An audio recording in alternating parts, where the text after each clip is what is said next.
கர்த்தருமாகிய இயேசு கிறிஸ்துவின் நாமத்தினாலே யாவருக்கும் வாழ்த்தலை தெரிவித்துக் கொள்கிறேன். ஒரு மிகப்பெரிய பணக்கார பிரமுகர் ஒரு நாட்டிற்கு வந்து செல்வதாக ஒரு ப்ரோக்ராம் இருந்தது. அவர் ஒரு திருமண விஷயமாக வருகிறார்.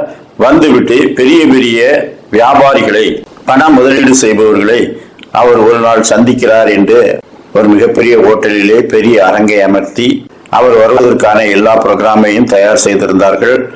உயர் ரக விருந்து அங்கு ஏற்பாடு செய்யப்பட்டிருந்தது. அவர் ஒரு வார்த்தை சொன்னால் அந்த நாட்டின் பொருளாதாரமே மாறிவிடும்.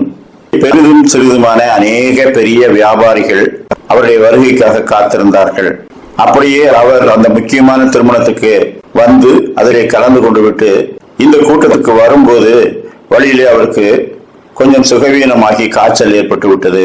எனவே அவருடைய டாக்டர்கள் அவரால் வர முடியாது, இன்னொரு முறை வரும்போது அவர் உங்களை சந்திப்பார் என்று செய்தி அனுப்பிவிட்டார். இவர்கள் எல்லாம் ஏமாற்றம் அடைந்தார்கள். பல லட்சம் ரூபாய் செலவு பண்ணி இந்த கூட்டத்தை ஏற்பாடு செய்திருந்தோம், ஆனால் கடைசி நேரத்தில் அவர் வரவில்லையே, இந்த நஷ்டத்தை யார் சுமப்பது என்று அதை ஏற்பாடு செய்தவர்கள் சொல்லிக் கொண்டார்கள். இன்னொரு முறை அவர் வரும்போது நாம் அதை ஈடு செய்து கொள்ளலாம் என்று பேசிக் கொண்டார்கள். அங்கே இருந்த ஒரு பத்திரிகை நிருபர் சொன்னார், இவர் என்ன, வந்தால் என்ன, வராவிட்டால் என்ன, இவரை விட பெரியவர் ஒருவர் தினசரி இரவிலே என் வீட்டுக்கு வருகிறார், என்னோடு பேசுகிறார், என் குடும்பத்தோடு அளவலாகிறார். அவர் சொன்ன எல்லாம் சத்தியம். அவரை தேடி இந்த உலகமே ஓடிக்கொண்டிருக்கிறது. அவர் நமக்குள்ளே இருந்தாலும் அதை அறியாமல் இந்த உலகம் இன்றைக்கு அவர் இங்கிருக்கிறாரா அங்கிருக்கிறாரா, அவருடைய சார்பாக யார் பேசுவார் என்று மனிதர்களை தேடிக்கொண்டிருக்கிறது.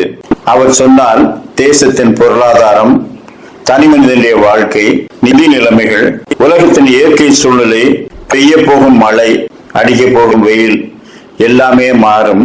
அப்படிப்பட்ட வல்லமை உள்ள வார்த்தைகளை உடையவர் அனுதினமும் என் வீட்டிற்கு வந்து செல்கிறார் என்றார்.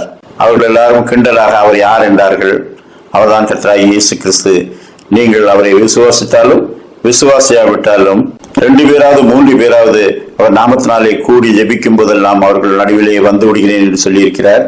நாங்கள் குடும்ப ஜெபம் செய்கிறவர்கள், நானும் எனது மனைவியும் எனது பிள்ளைகளும் ஜெபிக்கும் போதெல்லாம் தேவனுடைய பிரசன்னத்தினாலே நிறைகிறோம். சர்வ வல்லமை உள்ள அவரை விடவா இந்த பணக்காரர் பெரியவர்? எல்லாருக்கும் எப்பொழுதும் ஆரோக்கியத்தை கொடுக்கிற அவரை நான் என்னுடைய தேவனாக கொண்டிருக்கிறபடியால் யார் வராவிட்டாலும் எனக்கொன்றும் ஏமாற்றம் இல்லை. என்னுடைய பத்திரிகையில் அவரை குறித்து எழுத வேண்டிய அவசியம் இல்லாமல் போய்விட்டது, அவ்வளவுதான் என்று சொல்லிவிட்டு போனார். மத்தேயு 18:20 ஏனெனில் 2 பேராவது 3 பேராவது என் நாமத்தினாலே எங்கே கூடியிருக்கிறார்களோ அங்கே அவர்கள் நடுவிலே இருக்கிறேன் என்றார். எபிரேயர் 7:25 மேலும் தமது மூலமாய் தேவனிடத்தில் சேருகிறவர்களுக்காக வேண்டுதல் செய்யும்படிக்கு அவர் எப்பொழுதும் உயிரோடு இருக்கிறவராகையால் அவர்களை முற்றுமுடிய ரட்சிக்க வல்லவராயும் இருக்கிறார். இவர் ரட்சிக்கிறவர். இவர் வந்த வீடும், இவர் வந்த குடும்பமும், இவர் வந்த தனி மனிதனுடைய வாழ்க்கையும் மேம்பட்டு கொண்டே போகும், பாதுகாப்புடன் இருக்கும்.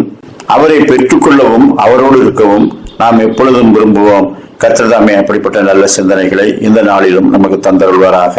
ஆமேன்.